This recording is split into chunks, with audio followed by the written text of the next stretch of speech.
I have been taking a self-care day for 6 years now, and from all the years of doing this, I've collected data, I've collected research on how this is beneficial to me. And so now I'm going to condense that list to 8 benefits of taking a self-care day and share that with you. Let's dive right on in. First category, let's talk about the physical benefits. So number one, of course, you get rest and restoration in your body. Let's say you have a demanding job. Maybe you work at a warehouse, or you're just doing something, construction or whatever, that's just body breaking pretty much. You're on your feet all day. Your body has gone through a lot. Well, this self-care day allows your body to rest and recover from all of that demand. There's a reason they say sleep is the most important thing, because that is when your body can really start to go to work. Your brain has shut down. The brain uses a lot of fuel. So when it's shut down, now your body can use all of its resources to helping your body repair and recover. So when you give yourself a day to truly just relax, your body can really benefit from that. If you work out a lot, this gives your body time to rest and recover as well. It allows the proteins to rebuild those muscles. If you're on your feet a lot, this gives your feet a rest, right? So you've recovered better, you're sleeping better, and now you can even bounce back better when you go back to work or when you go back to doing anything that you do in your life. Number two, we're going to reduce burnout. Burnout is sneaky, okay? It really does sneak up on you. You think you're fine. You're going through the motions. Your brain is like working them out 1,000 miles a minute. And then all of a sudden you start feeling a little agitated. You start getting a little snippy. You're starting to experience brain fog. You can't think straight. And you're wondering, what is happening to me? Your skin's starting to break out. You're starting to feel lethargic. Yeah, that's burnout creeping up on you. And when you get burnt out, it takes you longer to bounce back. Because not only are you shutting down, you're being irritated, you're being snippy, and all these things, you're disconnecting. Then you have to take a moment, and not just a day. Now you need several days to recover from that before you can hop back. And some of you never do. You've been burnt out for weeks, months, years on end. Chronic stress is at an all-time high. Be proactive. Take this self-care day before you get burnt out. Break up the monotony. Break up the routine. Break up the stress on your body every single day and the stress on your mind. Because even if you don't do a physically demanding job, you might do a mentally demanding job. Okay, I've been in that situation before. I was pretty much sitting at a desk most of the time or in a lab, but I had to think a lot, right? So it doesn't have to be physical demanding. It can be mentally demanding as well. Either way, you need a rest before you burn out, and you'll thank yourself for it. Number three, I mentioned the chronic stress, right? So another benefit physically to taking a self-care day is re-regulating. I don't even say re-regulating, but regulating your nervous system. Your high-functioning anxiety, your high-functioning depression. You feel like it's just floating in the background, but it's not. It's there. You're just functioning through it. And when you're constantly in that state of chronic stress, of high anxiety, of high depression, your nervous system doesn't know which way to go. It's always on alert, which is taking away your ability to rest, your ability to think. And that also, because they say, the gut-brain axis is a very strong connection. That's why sometimes when you're in your head, you're sad about something, you're anxious about something, you get the bubble guts, right? When you're feeling anxious and nervous about meeting someone that maybe you like or have a crush on, you get the butterflies. There's a reason they make all these correlations to your stomach. So now when you're stressing up here, your gut health is messed up. Constipation, diarrhea, bubble guts all the time. Like, these things that you're experiencing. And if you just took a self-care day, you're giving your body a little time to regulate, to come down from this high-functioning emotions and these high nerves to a center, to a peace, to tranquility. Okay? Don't take my word for it. Try it yourself. Okay? Let's go into my next category, which is going to be mental. So number 4, we're talking mental clarity. So I just spoke about regulating your nervous system, okay? But with that comes with mental clarity. When you're always at work, always answering a phone call, always answering a text, always editing a video, always talking to someone, always, in a meeting. When do you have a moment to just clear your mind? There's always something on it. How often are you doing one task, thinking about something else? Maybe you're making breakfast, already thinking about how you need to respond to emails. What do I need to do for the day? You're in the shower, washing your body, already thinking of what task you have to do the next day. Or you're not even decompressing from your day and washing the day off of you before you're already hopping into the next day. It's Tuesday and you're already in Wednesday, right? So having this day of self-care, just a day of quietness, gives your mind a moment to clear itself. So just say, you know what? Yesterday is gone. Tomorrow's not even here. Let me just focus on this moment right now. No one's demanding my attention. I can just be with me, clear my mind, and refresh. And again, when you have a clear mind, you make better decisions. So now when you're going back to work, going back to interacting with people, going back to whatever it is that you deem important in your life, you have the mental focus and the confidence in yourself to be able to make decisions clearly because your mind is clear. Number 5, rolling off of number 4, with this mental clarity, now creativity is coming back in your life. When's the last time you felt creative? Let's say you were an artist, maybe you like to draw, paint, color, maybe you played an instrument, maybe playing games, anything, planning events, hosting, coming up with themes, just all these things that involve a creative outlook. When's the last time you even felt capable of doing that? If right now somebody asked you to plan a party, could you even come up with a theme? It's just like creativity is shot. Let's say you're a writer. Maybe you used to write books or short stories or poems. Like you can't even think about that anymore because your mind is so focused on work, this, things I have to do, all these tasks. There's no way your creativity can thrive in that environment because you're just in survival mode. So when you give yourself that self-care day, now creativity is back, which can then turn into productivity. I don't know what role you have at your job, but some people's job involves, team relations and community and building up programs and causing or helping the work atmosphere thrive. And that comes with creativity. You have to come with new ideas, fresh ideas, things like that, right? If you never have moments to be creative, how are you going to come up with those fresh ideas? How are you going to see areas in work that need improvement and come up with ideas to improve it when you can't even be creative? So taking a self-care day really isn't a setback, and it's not putting a damper in your productivity. It's actually going to help it. And you'll come back so much stronger once you give yourself this day. Number 6, and my last one in the category of mental, but that's going to be peace and a boost to your self-esteem. So of course, when you're thinking about having a self-care day, it's meant to be tranquil and peaceful, right? Again, when's the last time you felt that in your life? That wasn't like 2 minutes. Like a long duration. Some of you, the only peace you get is when you pull up to your job 10 minutes early. You get to sit there and kind of just be by yourself for a little bit. Or maybe you could go sneak off on your lunch break and go sit in your car. But it's like, other than that, when are you really getting the peace? So the self-care day is going to give you that. And I say a boost to your confidence and your self-esteem because when you give yourself that day, you think about all the things I've mentioned so far, the benefits to your gut health, the benefits to your anxiety and depression. When you're in those states of feeling, my stomach is always bothering me, or I'm always like stressed out, or I feel like crap, like you start to not feel that great about yourself, right? You start to see yourself as someone that always has problems. And whether you realize it or not, subconsciously, you're taking a hit to your self-esteem because now you're seeing yourself as not as someone who's strong and capable and thriving, but you're seeing someone as damaged and hurt and in need of help. So when you give yourself this self-care day and you reap the benefits of all the things I mentioned so far, now you're going to begin feeling good about yourself. You're like, you know what? Yeah, I'm creative. I can write a poem right now. Yeah, I can come up with these ideas for my team. Yeah, I can get stuff done. Yeah, I can paint this picture. Yeah, I can, create this masterpiece on the keyboard. You're gonna feel so much better about yourself, and then people are gonna feel that. Like, wow, that person right there, I admire them. I wish I could have that kind of confidence. Little did they know that all came from you just taking a simple self-care day once a week.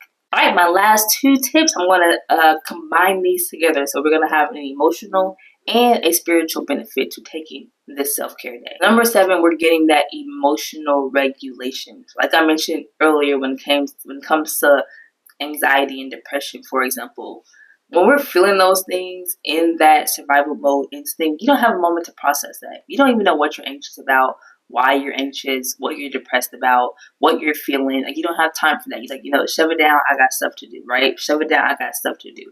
But when you take a moment to have a self-care day where you spend time with yourself, you get to sit with those emotions. Why was I sad? Why did that thing irritate me? Why am I stressed out at this job? Why, what am I feeling? How do I even feel about my job? Do I want to stay there? Do you even have a moment to ask yourself those questions? Are you happy where you live? Are you happy with your friendships, your relationships, romantically, platonically, in business? Like, are you even happy with those? What are you sad about? What would you like to see? All these questions you could be asking yourself and getting to know how you feel. Think of yourself as a child. Do you ever ask children how they feel about things? And if you don't, you probably should. It's time to nurture that part of yourself and just ask yourself, hey, where am I? How do I feel right now? What do I need to change in my life so that I feel more happiness and I feel like I'm thriving and not just surviving? Just saying. Just saying. Number 8, your spirituality. I don't care how you define it. It could be religion. It could be, card reading. It can be whatever deities that you believe in. It doesn't matter. But almost everyone has some kind of spiritual connection to something. That could be the elements. That could be an otherworldly thing. It doesn't really matter. When have you had the time to actually practice that, to make that connection? If you do believe in a religion, when have you had the time to carry out your religious practices? If you believe more in the elements, when have you had time to connect with water or connect with fire? If you believe more in, let's say, tarot or oracle cards, when have you had time to give yourself that kind of reading, to seek answers from your spirit guides, your ancestors? And if you believe in that, like connections to your ancestors, when have you had time to connect with them, to create an altar, to create that safe space? You know what I mean? Like, all these things are going by the wayside, but these are things that made you feel fulfilled. It made you feel like life was worth living, and you haven't given yourself the time to do them. That's what this self-care day is going to be for. Take that time to reconnect.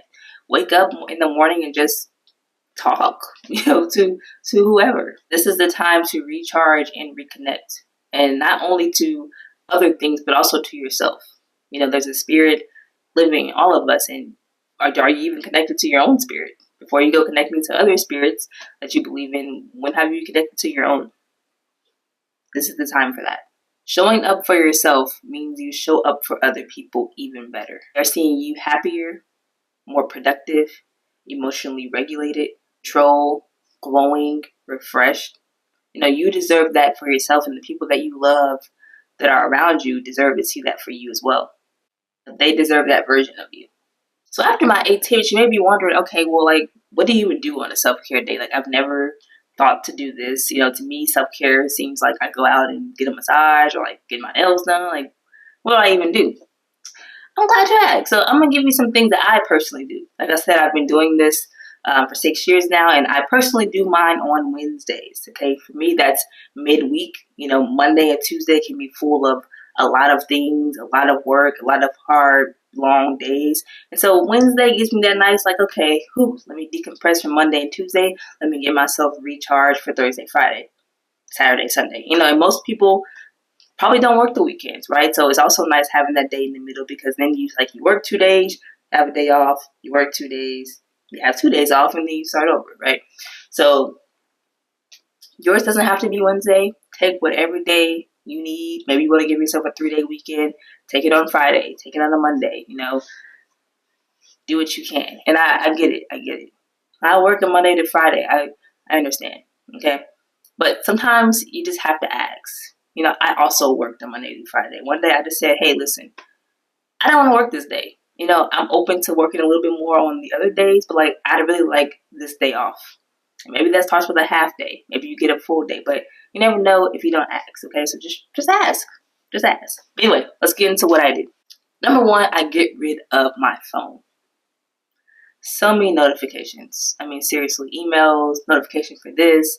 Amazon's always like, oh, this thing happened. I'm just bombarded with emails and notifications all day long. And it's just like a small, you don't think of it as that big of a deal, but it's almost like a small little nick, like in the same spot over and over again until eventually you're like, ow, that hurts, right? And so I recommend putting the phone on Do Not Disturb and also putting it away. And I say putting it away because even though it's on Do Not Disturb, you're so used to being on it that you might still get on your phone anyway and just look for notifications. Like your mind isn't used to not seeing something that now you go looking for things. So yes, put it on Do Not Disturb, but also just put it around away from somewhere. Okay, I promise everyone can survive a day without you. And if it's really an emergency, they'll call a few times, and then that call will come through, and then you'll get it, right? So nobody's calling you. It ain't that important. It ain't that important. Number two thing I do is I try to engage in some of the things that I enjoyed as a child. And to me, that was a self-discovery because I actually don't remember much of my childhood. And I also don't remember the things that I enjoyed. I think I was put in a situation where I, kind of grew up faster than I needed to. And so I think I kind of hopped right into adult life before I even really got a chance to, be a kid. So I'm rediscovering what I liked, right? And so I'll play video games, like cute little dumb ones. Now I'm not doing no Call of Duty, but I'll play like some random stuff like Ninja Turtles or Mortal Kombat or, something like that. Some old games that I feel connected to. I play cards with myself. Like I got a deck of cards and I'll just play random games that you can play as a single person. So I'll do that. I have a coloring book. I color. I like coloring when I was a kid, so I color now. I read books. Sometimes I'll put on some music I like and I'll just dance around my home. And then I'll watch TV, but specifically TV shows I grew up on. I won't watch shows that are new. I'll watch old shows like 90s to the early 2000s, like those kind of shows. So showing my age, but yeah, it's I'll watch stuff like that where I can connect to my youth. Okay, so that's something that you can do as well. Number three, I go outside. I spend a lot of my time indoors, and I feel like this is a good time to not be indoors. So sometimes I'll just simply go out on my balcony. There's a nice little table out there, and I'll just chill, make myself a tea or something. Maybe take a book out there with me, or I just sit as the sun is rising and just take in the warmth and the fresh air and listen to the birds chirping, and I just kind of connect with nature in that way. And then if I'm up for it, maybe I'll go out somewhere, go on a hike, or go to a park and kind of embrace the nature that way. Because I like being outside. It's calming and it's refreshing. And that's what the self-care is all about. Number four, sometimes I journal and meditate. And when I say meditate, personally, I can't do not to say I can't, but I'm not the best at doing the seated and just eyes closed and I'm just letting my mind go still. I do more of active meditation. So if I go outside, I'll walk, but I'll walk in silence. No headphones, no nothing. I'll just walk, be with my thoughts. That's a meditation. I'll journal and, I have a journal. I journal different prompts or I just journal whatever I'm thinking. And then after that, I might sit and reflect on what I just wrote about.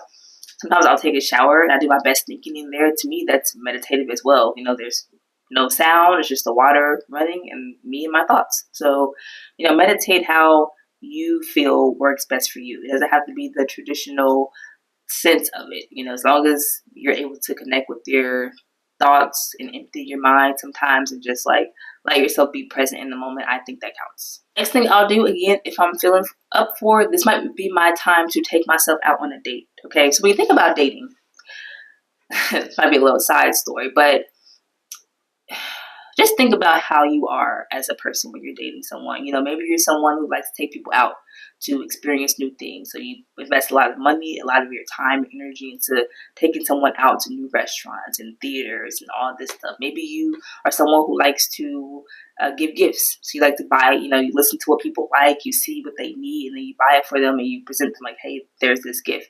Maybe you're someone who likes words of affirmation. You like to write love letters and share that with someone that you love or you care for. When do you do that for yourself though, right? You are someone that you love. I would hope, right?